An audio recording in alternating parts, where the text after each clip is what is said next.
Bon matin, ça va bien? Good, moi aussi ça va très bien. Très heureux d'être avec vous ce matin, d'avoir l'occasion de vous partager un message qui brûle particulièrement sur mon cœur. Un message qui est profondément biblique aussi, mais qui va être à mi-chemin entre une présentation et une prédication. Mais je suis certain que ça va quand même être en mesure justement de vous édifier, de vous mettre au défi dans votre vie chrétienne ou dans votre cheminement en tant qu'être humain, tout simplement. Donc, le titre de mon message, c'est très rare que j'ai un titre de message, fait que préparez-vous, ça va être quelque chose. Le titre de mon message est « Mettre de la viande autour de... » Mettre la viande autour du christianisme. Oui, exact. Et pour débuter, j'aimerais qu'on regarde à la définition du Larousse du mot « incarnation ». Donc, le mot « incarnation », c'est un acte par lequel un être spirituel, une divinité, s'incarne, forme sous laquelle cet être apparaît. Donc, par exemple, on est le 1er décembre, Noël s'en vient. Ce qu'on fête à Noël, c'est l'incarnation de Dieu dans la personne de Jésus-Christ. Donc, ce qu'on voit dans la Bible, c'est que Jésus, c'est l'incarnation de Dieu. C'est Dieu en chair et en os. Okay? Puis, définition numéro 2 d'incarnation, c'est une personne ou chose qui apparaît comme la représentation, la manifestation concrète d'une réalité abstraite. Donc, par exemple, des fois, on entend quelqu'un dire « cette personne-là, c'est le mal incarné ». Okay? J'espère qu'on n'a pas dit ça de toi, mais bref.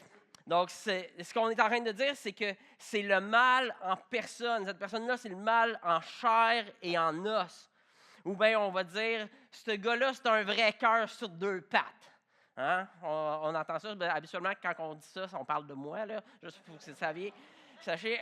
Donc, ces personnes-là incarnent un concept abstrait, puis ils mettent de la viande, ils mettent de la chair, ils rendent ces concepts-là tangibles, visibles, terre à terre. Tu peux pratiquement les sentir, les goûter. En fait, le mot incarné provient du mot carné, qui signifie viande. Donc, incarner, ça veut dire donner un corps, mettre de la viande autour d'un concept pour le rendre visible, tangible, compréhensible.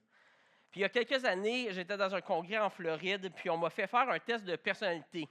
Ce test de personnalité-là cherchait à identifier ce qui est au cœur même de notre motivation la plus profonde en tant qu'individu.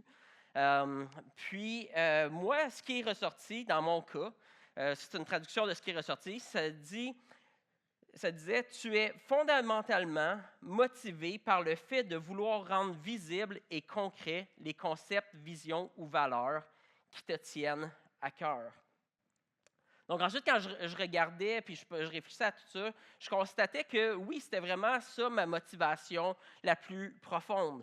Mon rêve depuis que je suis enfant, c'était de voir comment est-ce qu'on peut rendre Dieu, Jésus, la foi, la Bible, le christianisme, comment est-ce qu'on veut le rendre visible, comment est-ce qu'on peut le rendre concret pour les gens autour de nous. Donc moi, même en tant qu'enfant, j'aimais Jésus, puis je me disais, comment est-ce que je fais pour rendre ça tangible pour les gens autour de moi?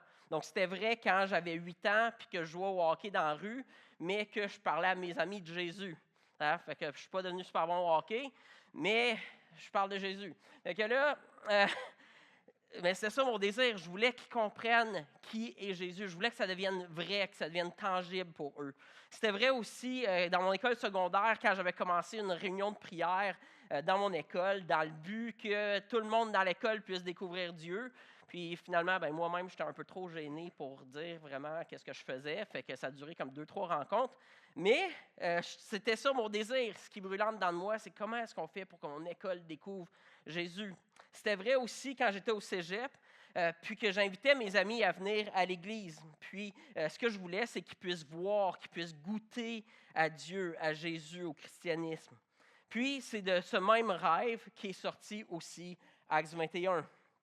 Donc Actes 21, on rêvait d'une église qui est visible, une église qui est vivante, qui est publique, qui est présente et active dans la ville, pour que les Québécois puissent voir que Dieu est encore vivant au Québec et de voir à quoi ressemble Dieu dans le tangible, dans la vie des gens au 21e siècle. Même chose pour toutes les initiatives qui en sont ressorties. Donc, on se posait par exemple la question, qu'est-ce que Dieu, en chair et en os, ferait un 30 juin et 1er juillet? Probablement que Dieu se promènerait dans les rues, puis il sait qu'il y a plein de monde qui sont en train de déménager, donc il dirait, qui est-ce que je peux aider? À qui est-ce que je peux donner un coup de main pour juste les aider par amour, par gentillesse, sans demander quoi que ce soit en retour? Puis c'est là qu'est née Opération Ça déménage. Donc, en fait, Opération Ça déménage, au début, c'était pas super bien structuré et tout. On était juste une gang qui se disait, bon, ben, on va aller dans les rues, puis on a une coupe de trailers, puis des affaires un peu broche à foin, mais on va donner nos bras, on va donner notre cœur pour aider des gens. Puis d'année en année, ça s'est multiplié, ça s'est structuré, puis c'est devenu de plus en plus une manière de bénir les gens. Donc, on offre des déménagements gratuits pour les gens dans le besoin, parce qu'on se disait, Dieu, c'est à ça que ça doit ressembler. Dieu, au 21e siècle, doit ressembler à ça. C'est ça qu'il devrait faire probablement un 30 juin, 1er juillet. Donc, même chose pour les Halles des Lumières. On se posait la question, à quoi ressemblerait Dieu un 31 octobre, à l'Halloween? Qu'est-ce qu'il ferait? Puis pour comprendre ce que Dieu ferait, on doit toujours regarder à la personne de Jésus, parce qu'on a vu que Jésus, c'est l'incarnation de Dieu. C'est Dieu avec de la chair et des os. Et donc, on doit regarder à Jésus pour voir comment lui agirait. Donc, brièvement, on voyait que Jésus, ce n'était pas quelqu'un qui avait peur du mal. Il ne fuyait pas devant le mal. Il ne se cachait pas, mais il abordait le mal avec grâce. Donc, Jésus, quand ce qu'on voit dans les évangiles, c'est qu'il acceptait même des invitations à des fêtes qui étaient souvent très peu recommandables, puis pour lesquelles il se faisait lui-même juger par les gens religieux. Parce qu'eux autres, ils disaient, c'est impossible que Dieu prendrait part à une fête de même. Mais pourtant, Jésus le faisait. En plus, Jésus, il n'allait pas dans ces fêtes-là avec une attitude de jugement puis de condamnation, mais il allait avec une attitude d'amour puis de compassion. Il allait pour guérir, pour offrir, pour créer un pont, un point de contact, puis créer de la communauté entre Dieu et les hommes. Donc Jésus allait même dans les endroits ténébreux pour offrir la communauté entre Dieu et les hommes. Donc c'est en regardant Jésus qu'on peut voir comment Dieu agirait dans telle ou telle situation, puis que ça peut nous aider, nous, au 21e siècle, à figurer comment est-ce que nous, on peut agir aussi à son image. C'est de cette façon-là qu'on peut mettre de la viande autour de notre christianisme, qu'on peut rendre Dieu visible pour les gens aujourd'hui de façon concrète. Puis ce qui est intéressant, c'est que souvent, comme c'était dans le cas de Jésus, dans sa vie, c'est que cette attitude-là que Jésus adoptait, ça déstabilisait les gens, ça les surprenait. Parce que de nos jours, la plupart des gens s'attendent à des jugements de la part des chrétiens. Mais au lieu, ils rencontrent des chrétiens qui les accueillent avec amour, avec grâce.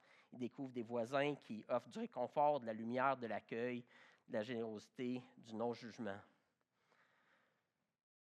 Puis, c'est aussi cette motivation à voir l'amour de Dieu se matérialiser, qu'on faisait nos fameux soupers de poulet du minuit chrétien à la veille de Noël.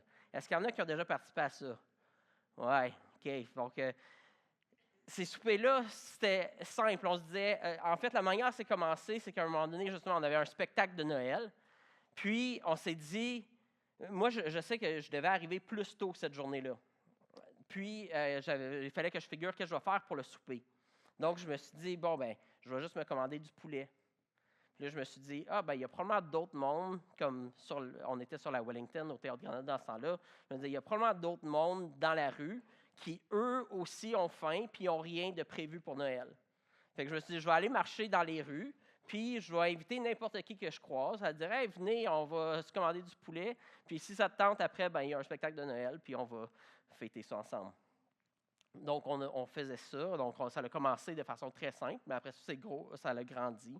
Puis, parce qu'on se disait, qu'est-ce que Dieu ferait la veille de Noël? Bien, probablement qu'il inviterait des gens riches, pauvres, seuls, en famille, à venir fêter, manger et fêter avec lui. Probablement qu'il briserait l'isolement pour ceux qui sont seuls à Noël. Puis, il créerait un pont d'amour, de charité entre les différentes classes sociales. Donc, c'est pour ça aussi qu'on fait encore aujourd'hui les paniers de Noël, comme ça vient d'être mentionné. Parce qu'on veut mettre de la viande, de la chair autour de notre christianisme. On ne veut pas que ça soit juste un concept abstrait, mais on veut que ça devienne tangible. Pour que les gens puissent goûter et voir que le christianisme, ce n'est pas juste un concept spirituel et abstrait et intangible, mais que c'est un concept qui prend vie et qu'il y a de la chair, qu'il y a de la viande autour de l'os. Puis on n'est pas la seule Église à faire ça. La majorité des Églises cherchent à le faire d'une manière ou d'une autre. Donc, il y a toutes sortes d'initiatives qui existent, qui ont été démarrées par plein d'Églises, plein de chrétiens qui avaient à cœur de démontrer l'amour de Dieu dans la réalité. C'est aussi ce qui m'a motivé à vouloir m'impliquer à Acts Mini. Parce qu'à un moment donné, j'étais ici, puis là, j'entends dire qu'il y a certaines classes qui vont être annulées à cause qu'il manque de moniteurs ou de gens pour s'impliquer à Acts Mini. Puis là, moi, je me dis, ça ne ressemble pas à Dieu. Ça ne se peut pas qu'on soit 300-400 adultes assis ici pendant qu'il n'y a personne pour les enfants. Les enfants, c'est important pour Dieu. Donc, si on est une vraie Église qui incarne l'amour de Dieu, il faut absolument que ce ne soit pas ça le message que nos enfants reçoivent. Il faut qu'à travers nous, qu'ils voient non, Dieu, c'est un Dieu qui aime, qui sert, qui est présent, qui ne néglige pas les enfants au profit des adultes. Donc, c'est pour ça que j'ai voulu m'impliquer à Acts Mini. Puis, curieusement, pour moi, c'est aussi ce désir-là de rendre Dieu tangible, rendre Jésus, le christianisme, visible partout, même dans la ville, qui m'a aussi poussé à partir de 2016 à me concentrer sur des nouveaux projets à l'extérieur d'Acts 21. Je voulais figurer d'autres moyens de rendre Dieu visible dans d'autres facettes ailleurs dans la ville. C'est pour ça que, personnellement, j'ai commencé à passer beaucoup plus de temps dans des rencontres de la ville plutôt que seulement dans des rencontres d'église. J'ai commencé à passer plus de temps dans les chambres de commerce, dans les rencontres de la ville, dans le développement économique, etc. Parce que je voulais amener de la chair chrétienne dans ces endroits-là. C'est pour ça qu'on a amené aussi au Québec le sommet mondial du leadership qu'on a à chaque année, pour amener les gens à découvrir à quoi ça ressemble la vision chrétienne du leadership. À quoi est-ce que ça ressemble? À quoi est-ce que Dieu ressemblerait en tant que leader? Est-ce qu'on serait content d'avoir Dieu comme leader dans notre vie, dans notre entreprise, dans notre société? En fait, c'est de Jésus lui-même que sort le concept de leader-serviteur, qui est un concept de plus en plus populaire dans les livres de leadership, dans les entreprises, même séculières. Parce que c'est une bonne nouvelle quand Dieu n'est pas juste un concept abstrait, mais qui se matérialise dans la réalité du monde de tous les jours. Dieu en personne, en chair et en os, c'est une bonne nouvelle pour notre société. C'est aussi dans ces mêmes années-là qu'on a fondé Transforme Québec, parce qu'on se rendait compte que ce n'était pas à travers une seule personne ou une seule église ou un seul ministère chrétien, mais c'était par l'ensemble des églises, l'ensemble des ministères, des chrétiens qui s'unissent ensemble pour créer un écosystème où chacun joue son rôle, qu'on pourrait rendre Dieu visible partout, dans toutes les sphères de la société. Pas du jour au lendemain, mais sur une vision de 40 ans. Et c'est de ça qu'est sorti aussi en 2023 le mouvement AVAD, dont vous avez peut-être entendu parler, et dont il y a eu une grosse conférence la semaine dernière à Saint-Hyacinthe, qui réunissait des centaines de chrétiens de partout au Québec et de plein de sphères de travail pour apprendre ensemble comment est-ce qu'on matérialise la foi dans notre milieu de travail. Puis il y a beaucoup de gens qui me demandent justement, c'est quoi ça, AVAD? On a vu passer ça sur les médias sociaux, on en entend parler, etc. Donc la réponse facile, c'est que c'est essentiellement un mouvement pour aider justement les chrétiens de toutes les sphères de la société à faire un pont entre leur dimanche matin et leur lundi matin. Donc, ici, on entend les choses de la parole de Dieu, mais c'est des concepts qu'on entend. Comment est-ce qu'on prend ça et on les matérialise lundi matin? Puis on fait ça à travers des événements, on fait ça avec des groupes professionnels, puis aussi on fait ça à travers un appli qui est rendu gratuite, qui va apparaître à l'écran, je crois. Puis, où est-ce que ça permet aux chrétiens de trouver tout plein d'autres chrétiens qui ont des domaines de travail similaires aux leurs. Donc, parce que si je veux savoir comment incarner Dieu en tant qu'avocat, je peux essayer de le figurer moi-même, mais ça m'aide si je trouve d'autres chrétiens qui, eux aussi, sont avocats, puis qu'on parle ensemble, on échange à dire, OK, bien, comment est-ce que toi, tu incarnes Dieu dans ton milieu? Comment est-ce que tu apportes ta foi dans ton milieu? Donc, on fait ça avec tous les différents domaines de travail. Comment est-ce qu'on fait pour mettre de la viande autour de notre foi au travail?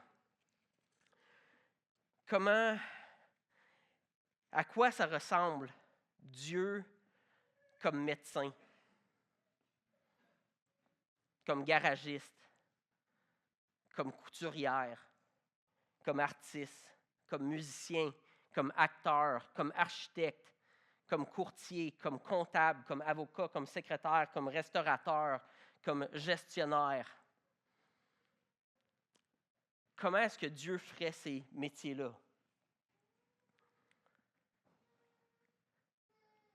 À quoi ça ressemblerait du christianisme avec de la viande? En fait, qui ici aimerait avoir Jésus comme garagiste?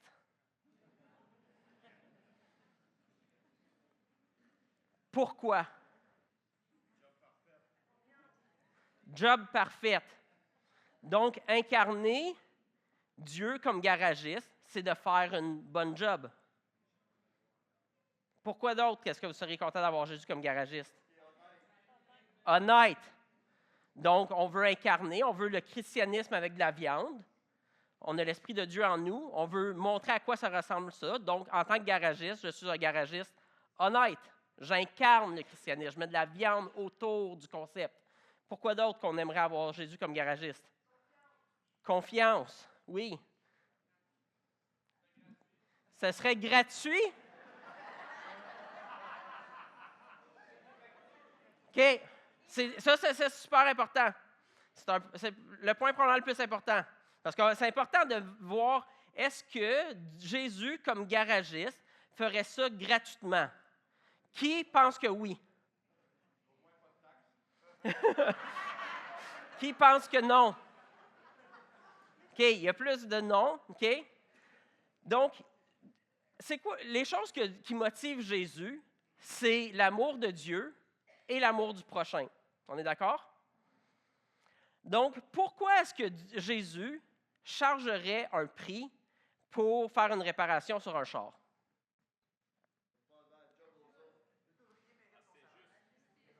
Parce que c'est juste, l'ouvrier mérite son salaire.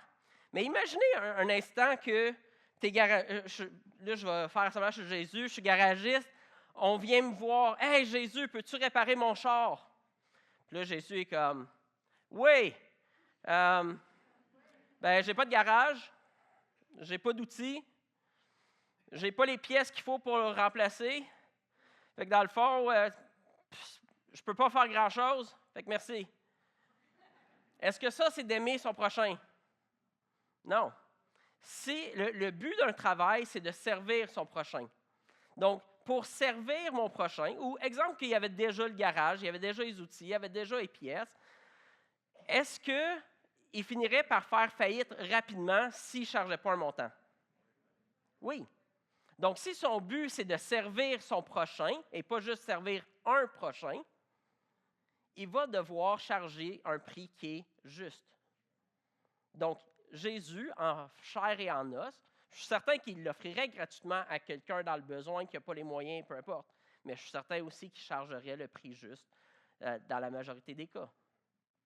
Parce que Dieu, en chair et en os, c'est une bonne nouvelle pour Jésus, pour sa famille s'il y avait une famille, pour voir aux besoins de sa famille, et pour continuer à offrir ce service-là. Donc, Jésus comme garagiste, c'est une bonne nouvelle. Est-ce que ce serait une bonne nouvelle que Jésus soit l'enseignant de nos enfants à l'école? Est-ce qu'on aimerait ça l'avoir comme médecin? Est-ce qu'on aimerait ça l'avoir comme assistant administratif? Oui, on aimerait Jésus partout dans tous les rôles. Puis c'est ça le corps de Christ. On est comme tout plein de chrétiens, dans tout plein de rôles, partout dans la société, avec la présence de Dieu, l'Esprit de Dieu en nous, pour être le corps de Christ.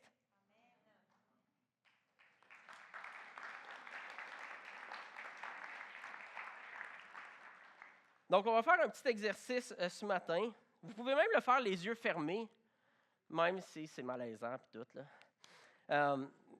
Mais l'idée, c'est de rester dans votre bulle, OK, pour cet exercice-là. On va s'imaginer arriver au travail demain. Puis, si tu es à l'école, imagine que tu t'en vas à l'école. Si tu es retraité, imagine que tu es retraité, mais que tu fais de quoi quand même comme de ta vie. Parce que le but, c'est toujours d'ajouter de la valeur à la vie des autres. Donc, imagine ta journée de demain, puis, c'est ça, essaie de t'imaginer comment ça se passe. Premièrement, fait que là, tu te réveilles demain matin. Qu'est-ce que tu fais? Tu arrives au travail. Qu'est-ce qui se passe quand tu arrives au travail? À quelle heure tu arrives? Est-ce que tu es en retard au travail? Qu'est-ce que tu fais de ta journée? C'est quoi ton niveau de motivation à job? C'est quoi qui te motive à aller au travail? Qui est-ce que tu croises? Comment est-ce que tu réagis en voyant cette personne-là? Qu'est-ce que tu lui dis? Est-ce que tu t'appliques à ton travail? Est-ce que tu le fais avec excellence? Est-ce que tu travailles avec joie, avec reconnaissance? Es-tu un élément positif à ton travail? Est-ce que ton environnement de travail est tout le bordel, tout mal organisé, mal structuré? Est-ce qu'il manque d'ordre et de structure? Est-ce que tu cherches à faire du ménage et mettre de l'ordre dans ce bordel? Est-ce que tu perds ton temps à job? Est-ce que tu en fais le moins possible? Tu gaspilles ton temps sur ton téléphone ou sur Internet? Est-ce que tu penses juste à t'en aller? Ou est-ce qu'au contraire, ton travail te passionne tellement que les autres autour de toi n'existent même plus? Même que tu négliges parfois ta femme, tes enfants, tes responsabilités familiales à cause de ton travail. Comment est-ce que tu es envers tes collègues, tes patrons, tes supérieurs, tes employés, tes clients, tes patients? Comment est-ce que tu leur parles? Est-ce que tu les connais réellement? Est-ce que tu t'intéresses à eux? Est-ce que tu connais leur famille, leur nombre d'enfants, le nom de leurs enfants? Est-ce que tu sais c'est quoi les aspirations profondes de tes collègues? Est-ce que tu connais leurs joies, leurs peines, leurs difficultés? Est-ce que tu t'en soucies? Est-ce que tu te soucies des défis et des enjeux de la compagnie ou de l'entreprise, l'organisation pour laquelle tu travailles? Est-ce que tu cherches à trouver et être une solution à ces enjeux? Est-ce que tu te soucies de la santé financière de la compagnie, de l'atmosphère au travail? Est-ce que tu pries pour tes collègues, tes boss, tes employés, de la compagnie? Est-ce que tu contribues positivement à l'ambiance et l'esprit d'équipe au travail pour en faire un milieu sain et agréable? Est-ce que tu es un élément positif dans la compagnie? Est-ce que tu traites tous les gens avec honneur et dignité? Est-ce que tu travailles trop? Est-ce que tu sais quand c'est le temps de partir pour ne pas négliger tes autres responsabilités? Est-ce que tu es généreux ou gratteux? Est-ce qu'à la pause, tu te plains?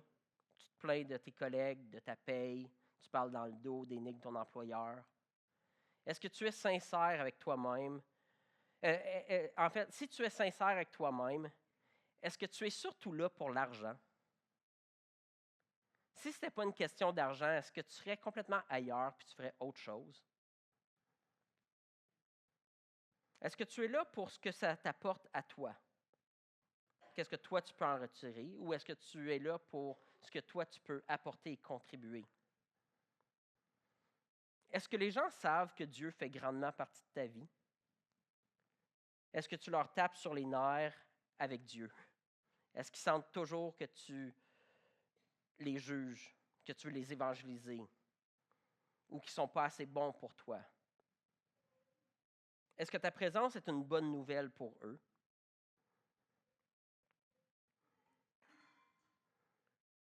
Est-ce qu'ils ont le goût de t'inviter chez eux, dans leur maison, dans leur fête, que tu fasses partie de leur vie, même à l'extérieur du travail? Est-ce que toi, tu les invites dans ta vie? Ou pour toi, c'est juste des collègues de travail, puis tu veux le moins possible avoir affaire avec eux? Est-ce que tu es rempli d'amour et de compassion pour eux? Qu'est-ce que tu as fait de valeur dans ta journée? À la fin de ta journée, quand tu t'arrêtes et tu regardes, qu'est-ce que tu as accompli de valeur? Bref, on pourrait creuser et aller de plus en plus profond et de plus en plus large et de plus en plus précis dans cette question-là. Mais on va s'arrêter là pour le moment. Puis le but, ce n'est pas de se culpabiliser avec cette réflexion-là. Il y a plein de points où on dit oui, ça pas pire, ça moins, etc. Mais c'est pour qu'on puisse se sonder soi-même, évaluer, est-ce que je suis en train d'incarner qui Dieu est dans mes faits et gestes au travail. Donc maintenant, j'aimerais refaire l'exercice, mais cette fois-ci, donc on va faire la même journée de travail, celle que tu viens juste de t'imaginer, mais cette fois-ci, tu t'imagines être Jésus. OK? Donc, imagine-toi demain arriver à ton travail, mais tu es Jésus. Donc, tu es Jésus, tu te réveilles. Qu'est-ce que tu fais de ta journée en tant que Jésus? Tu arrives au travail. À quelle heure est-ce que tu arrives? Est-ce que tu arrives en retard? Si tu es Jésus, est-ce que tu arrives en retard? Quel est ton niveau de motivation? Qu'est-ce qui motive Jésus à aller au travail? Qui est-ce que Jésus croise en arrivant à job? Comment est-ce que Jésus réagit en le voyant? Qu'est-ce qu'il lui dit? Est-ce que Jésus s'applique à son travail? Est-ce qu'il le fait avec excellence? Est-ce que Jésus travaille avec joie, avec reconnaissance? Est-ce que Jésus est perçu comme un élément positif à son travail? Est-ce que son environnement de travail est tout le bordel, tout croche? Est-ce qu'il manque d'ordre puis de structure dans ce qu'il fait? Est-ce qu'il cherche à mettre de l'ordre, à faire du ménage, mettre de l'ordre dans tout ce bordel? Est-ce que Jésus perd son temps à sa job? Est-ce qu'il essaie d'en faire le moins possible? Gaspille-tu son temps sur son téléphone ou sur Internet? Est-ce que Jésus il pense juste à s'en aller à partir d'ici le plus vite possible? Ou bien est-ce qu'au contraire, Jésus se passionne tellement par son travail que pour lui, les autres n'existent plus autour de lui?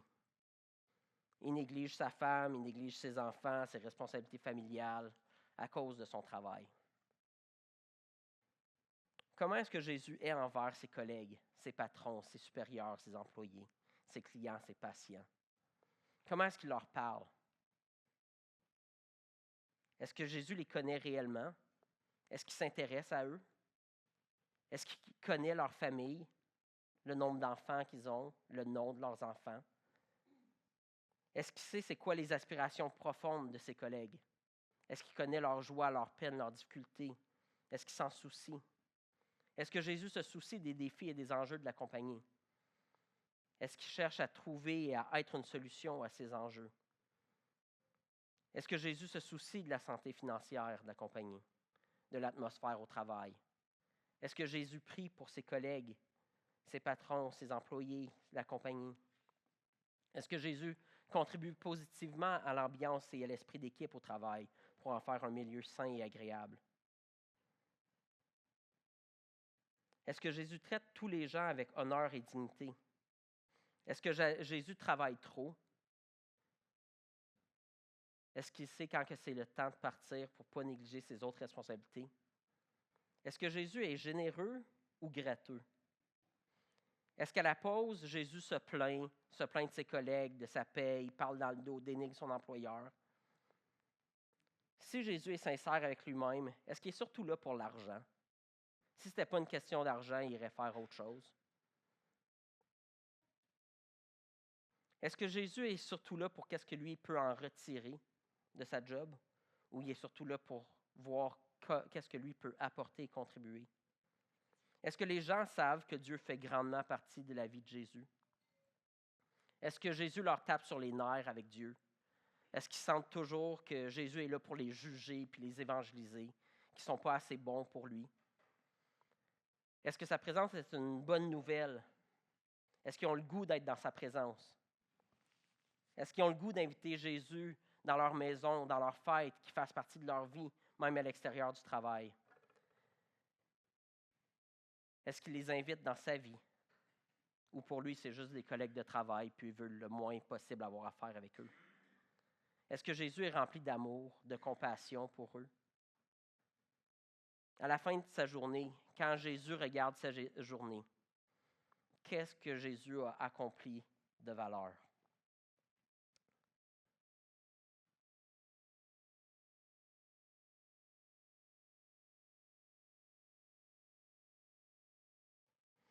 Donc, ce qu'on veut, c'est former les chrétiens à percevoir leur travail comme un acte de service envers leur prochain, puis d'adoration envers Dieu. Parce que c'est à ça que ressemble Dieu. Il aime les gens, il aime la planète, il aime sa création.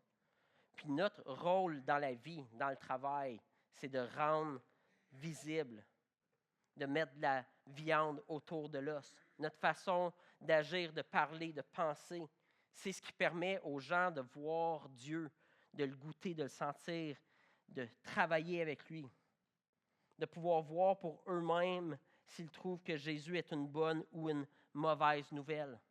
La raison au Québec que les gens ont tellement de misère avec Dieu, puis avec la religion, puis avec l'Église, c'est parce qu'on a mal incarné Dieu.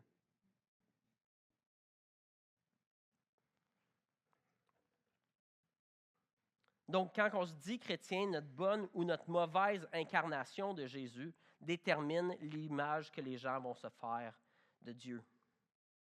Les gens ont besoin de voir Jésus. Notre monde a besoin de voir Jésus. Ils ont besoin de le sentir, de le goûter. Puis oui, ils ont besoin de le sentir, goûter ici à l'église les dimanches matins. Oui, ils ont besoin de le sentir, goûter dans nos groupes connexion en semaine. Oui, dans les œuvres de bienfaisance. Oui, dans nos voisinages, mais oui aussi dans nos écoles, dans nos hôpitaux, dans notre système légal, dans nos arts, dans nos films, dans nos milieux de travail. On est appelé à incarner Jésus partout, à être son corps, ses mains, ses pieds, rendre tangible, visible son cœur, son amour, sa paix, sa joie, sa patience, sa bonté, tous les fruits de l'esprit, sa douceur, sa bienveillance, sa maîtrise de soi. On a besoin de l'incarner. Ça ne peut pas juste rester des concepts abstraits. Donc pour ça, on a besoin de l'Esprit de Dieu en nous. C'est aussi pour ça que Jésus dit que ça prend tous les membres de son corps, pas juste certaines parties. Puis qu'il n'y a pas une partie qui est plus importante ou moins importante que les autres.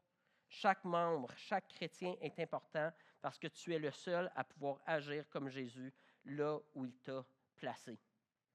Là où il t'a placé actuellement dans ta vie. Dans la job que tu as, dans les responsabilités que tu as, dans la famille que tu es le seul être humain sur la terre que Dieu a créé pour être la manifestation de Dieu sur terre en étant son corps. Il n'y a personne d'autre qui va faire ce job-là pour toi.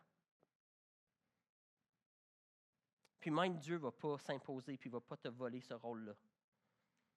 Dieu t'aime, puis il aime les gens, puis il dit, moi, je veux souffler mon esprit dans mon peuple pour que partout, sur toute la terre, il remplisse la terre de disciples, qui remplissent la terre de gens qui ressemblent à Christ, qui ressemblent à Dieu, parce que c'est une bonne nouvelle pour toute la terre. Donc, il y a juste une infirmière chrétienne qui peut montrer en chair et en os à quoi Dieu ressemble comme infirmière. Il y a juste un enseignant chrétien qui peut montrer en chair et en os à quoi ressemble Jésus comme enseignant. Il y a juste un entrepreneur chrétien qui peut montrer en chair et en os à quoi ressemble Jésus comme entrepreneur. Donc, ça te prend toi, puis ça prend l'ensemble des chrétiens pour montrer en chair et en os à notre société à quoi Dieu ressemble. Pour le rendre visible et tangible partout, sur toute la terre, puis sous tous ses angles, toutes ses facettes. En fait, quand on dit que tout a toujours rapport avec Jésus, ça veut aussi dire que tous nos gestes, toutes nos paroles, toutes nos actions ont aussi rapport avec lui. On a été créés pour sa gloire, pour l'incarner et pointer vers lui. C'est pour ça aussi que Jacques 2 nous dit, « Mes frères et sœurs, que sert-il à quelqu'un de dire qu'il a la foi s'il n'a pas les œuvres? » À quoi ça sert de dire qu'on a la foi si elle ne s'incarne jamais? À quoi ça sert de dire « je suis chrétien » puis de chanter des chants puis d'entendre des messages si ça ne se matérialise jamais? Le but de Dieu, le but du christianisme, le but de la venue de Jésus-Christ sur terre, puis de sa mort, puis de sa résurrection, c'est pour remplir la terre d'êtres humains qui vont être à l'image de Dieu. Pour remplir la terre de la gloire de Dieu, que les gens voient à quel point c'est bon quand l'Éternel est roi d'une vie. Je vais inviter l'équipe de louange à venir s'installer alors qu'on termine. Donc, le désir de Dieu depuis la création du monde, c'est de rendre son amour, son caractère, sa personne tangible, visible. On le voit dans la nature, on le voit dans la création. Mais encore plus que ça, Dieu a spécifiquement créé l'être humain pour être sa créature par excellence, pour démontrer qui il est, pour régner, cultiver et garder la terre à son image. On est appelé à être son reflet par notre façon d'être, d'aimer, d'agir. Mais trop souvent, on pêche contre Dieu. On incarne une image imparfaite de Dieu, une image qui ne ressemble pas à Dieu. En fait, c'est ça le péché, parce que le péché, c'est d'atteindre la cible. Donc, on a été créé en tant qu'être humain pour aimer, pour pardonner, pour être bon envers notre prochain, pour être patient. Donc, à chaque fois que je suis impatient, je manque la cible. Je ne suis pas en train d'incarner Dieu. Je suis en train de passer à côté du rôle pour lequel j'ai été créé. Donc, trop souvent, on pêche contre Dieu en ne l'incarnant pas. Et c'est pour ça qu'on a besoin de regarder à Jésus. Parce que Jésus, lui, nous donne le modèle parfait de qui Dieu est. Il nous démontre c'est quoi l'image parfaite de Dieu, en chair et en os. Et non seulement ça, mais Jésus prend sur lui nos fautes. Il nous pardonne, il nous offre un nouveau départ avec lui chaque jour. Parce que trop souvent, je laisse Marc Pilon vivre en moi. Et donc, j'agis comme Marc Pilon. Mais la Bible nous invite à prendre notre croix. À dire non, je veux suivre le chemin de Christ. Je veux crucifier Marc Pilon d'une certaine façon. Je ne veux pas que ce soit Marc Pilon qui guide ma vie, parce que quand Marc Pilon guide sa vie, ben, il est impatient, puis il n'est pas toujours gentil, puis il est égoïste et tout. Mais donc, en fait, même la représentation du baptême, c'est la même chose. La personne, ce qu'on voit dans la Bible, c'est que la personne est plongée en dessous de l'eau pour s'identifier à la mort de Jésus-Christ. De s'identifier à Jésus-Christ qui dit « je veux mourir à moi-même ». Je suis prêt à ce que Marc Pilon, ce ne soit pas lui qui règne dans ma vie. Je veux me tremper, je veux me submerger de la présence de Jésus. Je veux être purifié de moi-même pour ressortir de l'eau en vivant une vie qui est nouvelle, une vie qui est transformée, une vie qui est remplie du Père, du Fils et du Saint-Esprit. Maintenant, je veux vivre en les laissant eux régner en moi, pour que ce ne soit pas Marc Pilon que j'amène à la job, mais que ce soit Dieu que j'amène à la job.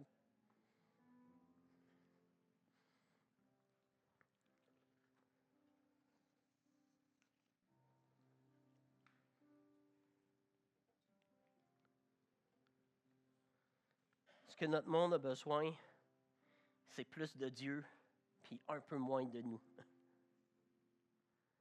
Pourtant, Dieu nous a créés à son image, il nous aime. Puis, ça ne veut pas dire qu'on renie notre personnalité ou nos dons, nos capacités. C'est des choses que Dieu a mis en nous et qui sont bonnes. Mais ce qu'il veut, c'est que toutes ces choses-là qu'il nous a données, on les soumette au meilleur roi, qu'on les soumette à Jésus, que ce soit lui qui règne en nous pour qu'on puisse être une bonne nouvelle pour toute la terre. C'est l'invitation qu'on a. C'est fou le privilège qu'on a parce qu'on est les seules créatures qui ont été créées pour mettre de la chair et des os autour du concept de Dieu.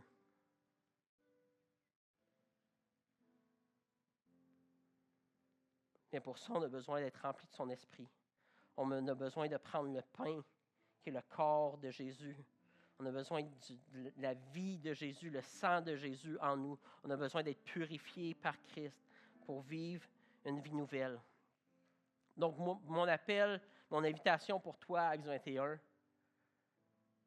c'est de ne pas voler ton boss. Vole pas tes collègues, vole pas tes clients, vole pas tes patients en leur apportant juste toi-même à la job. Parce que tu peux leur amener Dieu à la job. Tu peux leur amener Jésus à la job. Tu peux être toi-même par l'Esprit qui habite en toi. Tu peux être un endroit de communauté, de communion entre le ciel et la terre à cause de comment Dieu t'a créé. Puis Jésus va dire dans Luc 6, il dit, « Le disciple n'est pas plus que le maître, mais tout disciple accompli sera comme son maître. » On a la plus belle tâche au monde, celle d'être comme Christ. Christ avec de la viande. Donc, prions, Acts 21, on peut se lever. On va s'apprêter à aller en louange.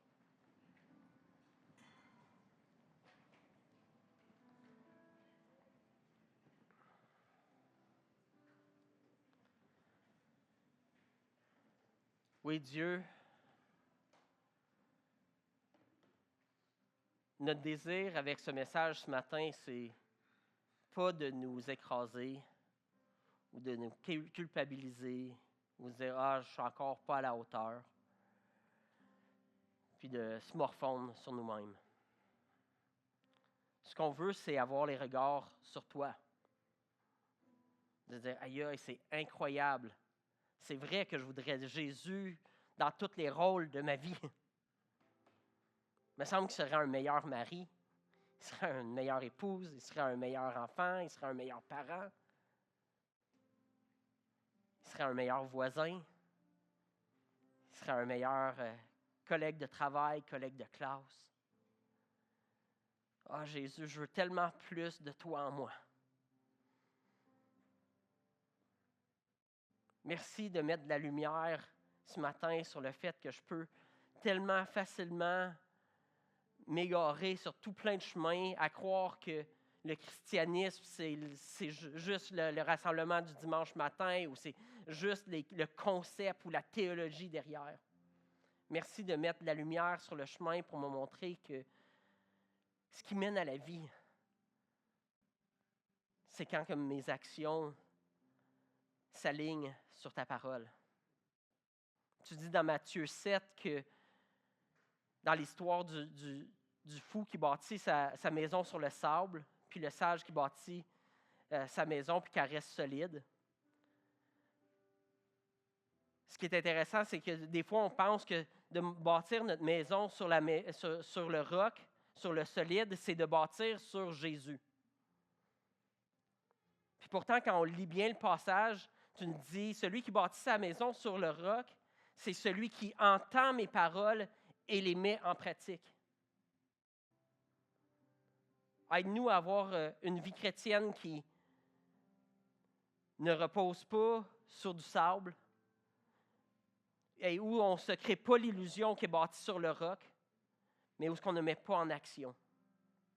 On te prie de nous aider à incarner Christ sur terre, là où tu nous as mis, pour ta gloire.